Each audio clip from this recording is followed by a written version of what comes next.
Nossos olhos ganharão nova luz com a tua presença, Jesus.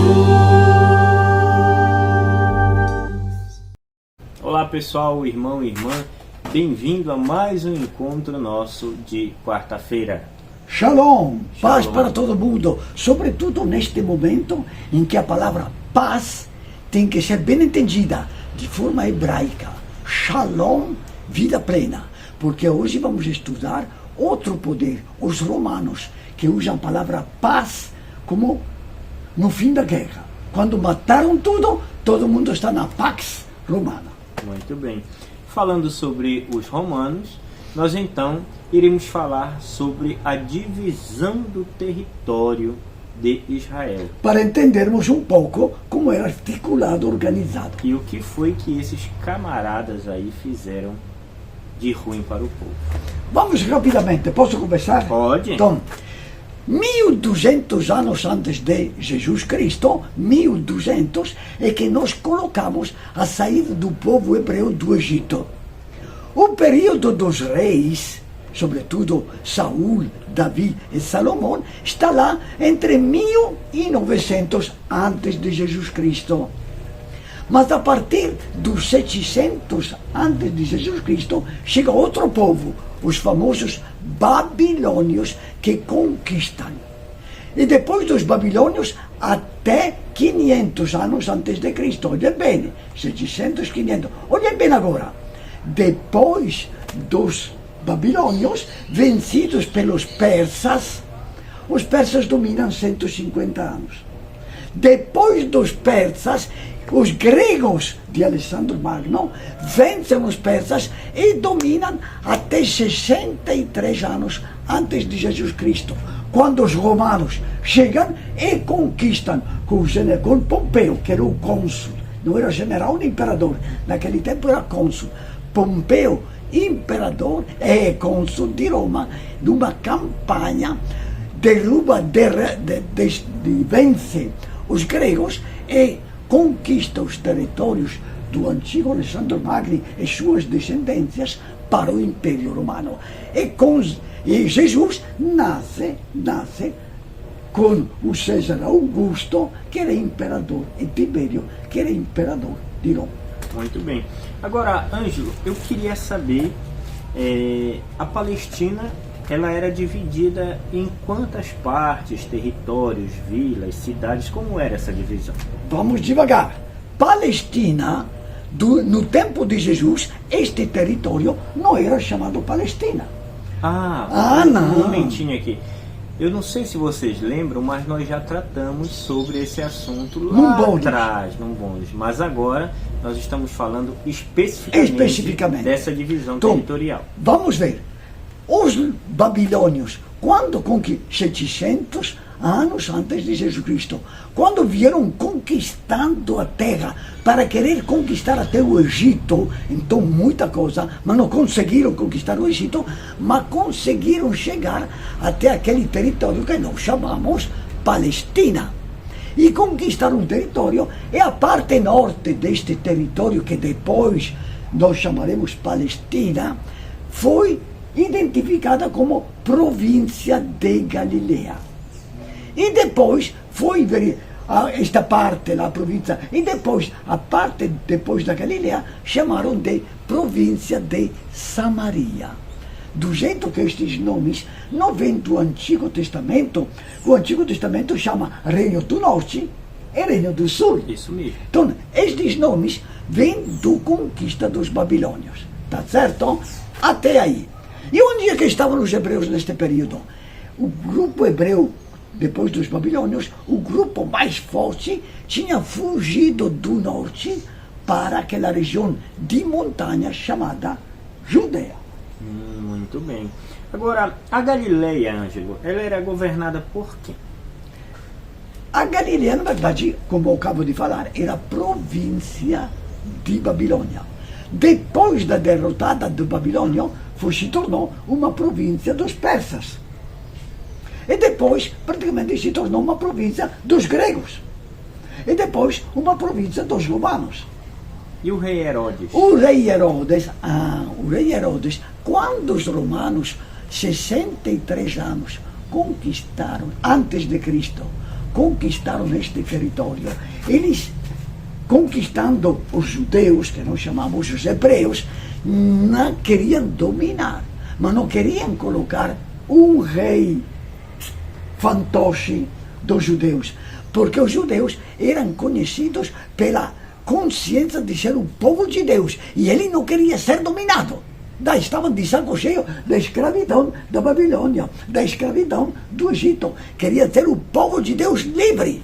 E então, o tempo todo, rebeldes, até o próprio Judá era um deste grupo chamado rebeldes, que queriam vencer os inimigos. Então, repita a pergunta para os nossos ouvintes.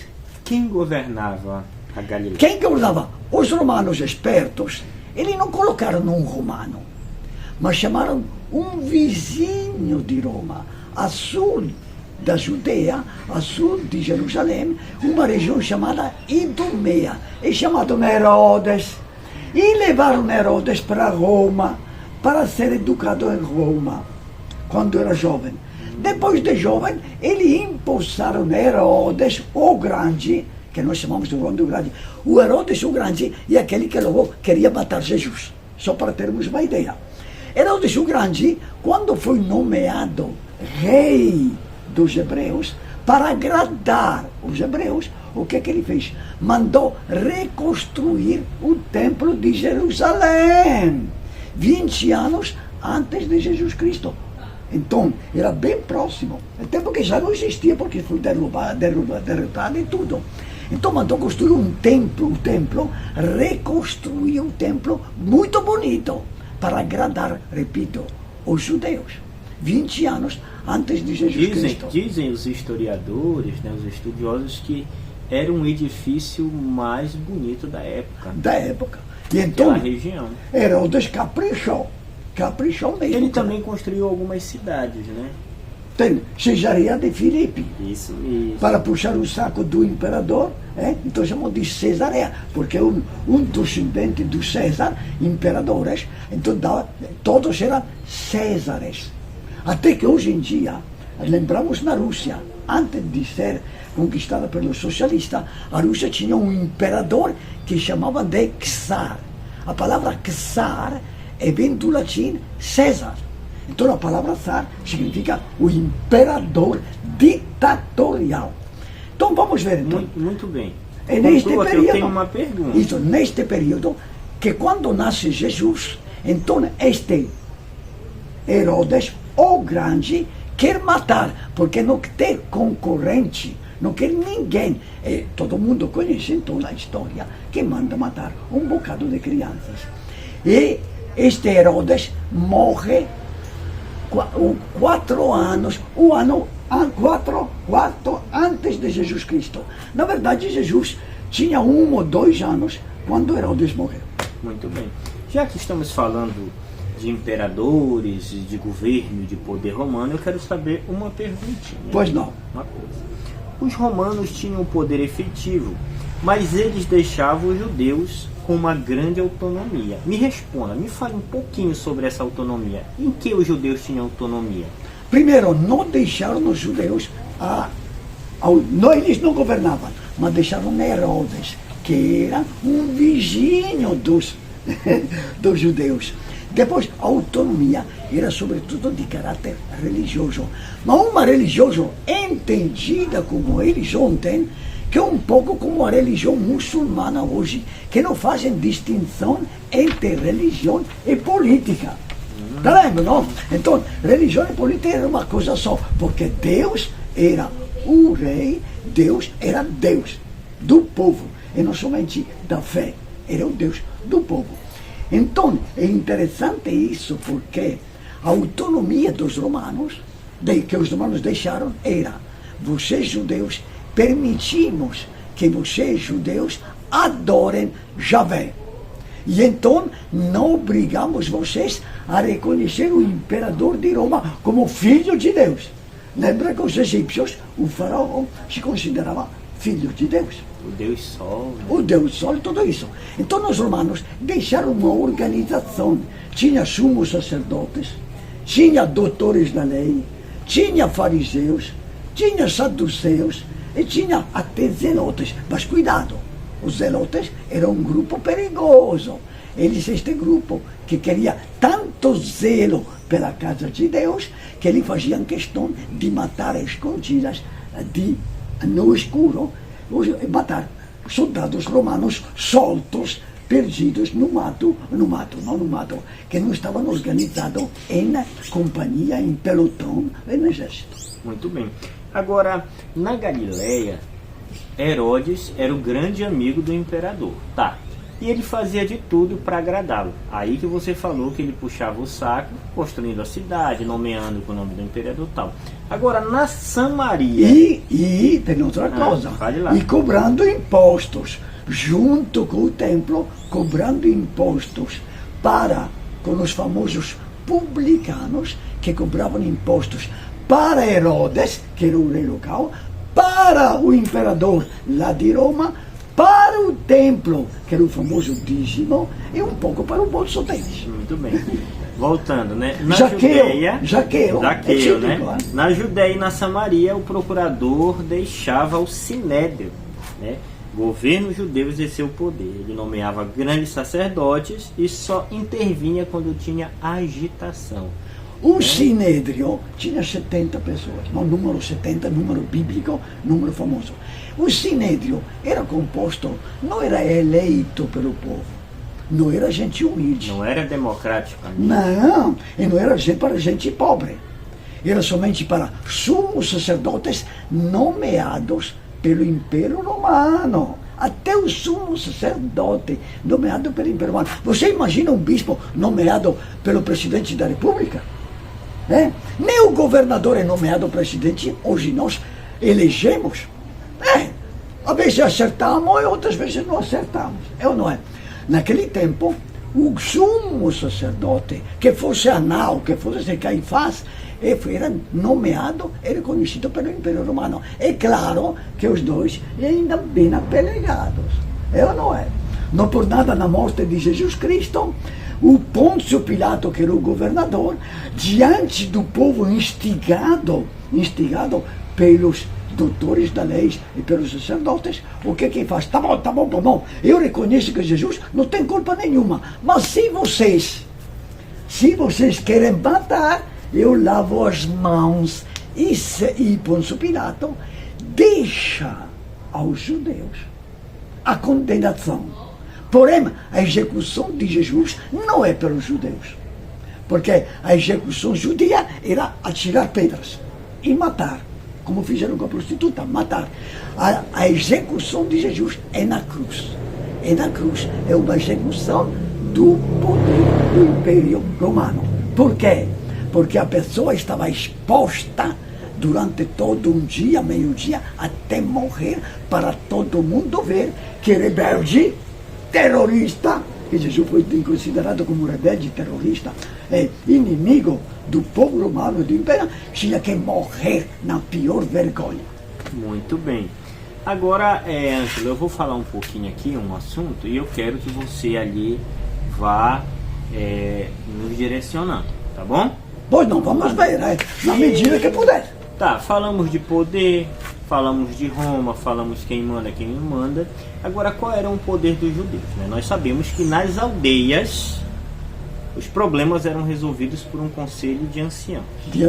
Nas cidades, os anciãos do conselho eram grandes fazendeiros, comerciantes, participavam também escribas e sacerdotes. Em Jerusalém, você falou já sobre o sinédrio composto, na verdade, por 70 pessoas. 70 pessoas escolhidas da mais general, nobreza, né? Poderoso, sim. Quem possuía mais grana. E agora, tinha delegado dos pequenos camponeses, dos trabalhadores simples? Delegado? Essa gente, assim, algum representante? Não tinha nenhum representante, porque o poder é centralizado nos poderosos. Muito bem.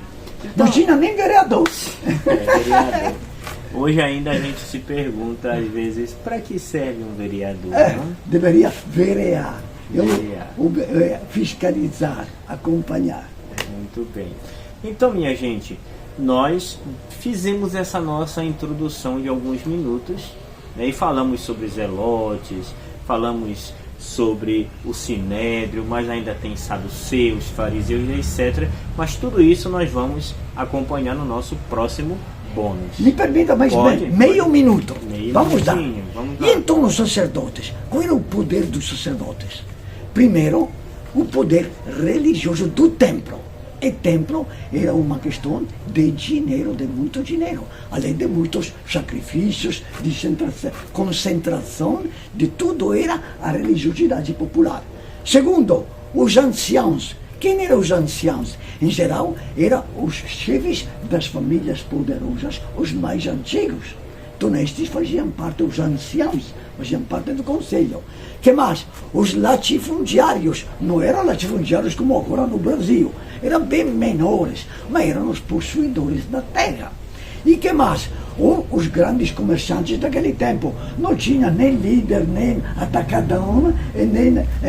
Olha, os comerciantes. Ah! Fazendo propaganda. E outra coisa importante, os escribas. Quem eram os escribas? Eram os intelectuais, aqueles que sabiam escrever. Os intelectuais que liam e interpretavam a Bíblia, junto com os doutores da lei.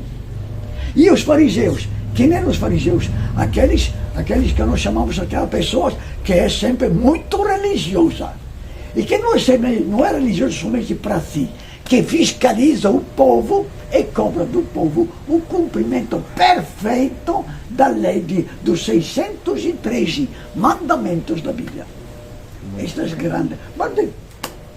Vamos para o nosso próximo bônus e lá você vai aprender muito mais. Ou melhor, vai poder partilhar, né, com a gente também, que além de falar e transmitir isso para você, a gente também aprende bastante, ajuda a relembrar tantas coisas que lá atrás nós estudamos, viu? A sua companhia é muito boa. Curta e compartilhe e fique com Deus. Então, shalom, não pax. Shalom, vida plena para todos. Muito bem.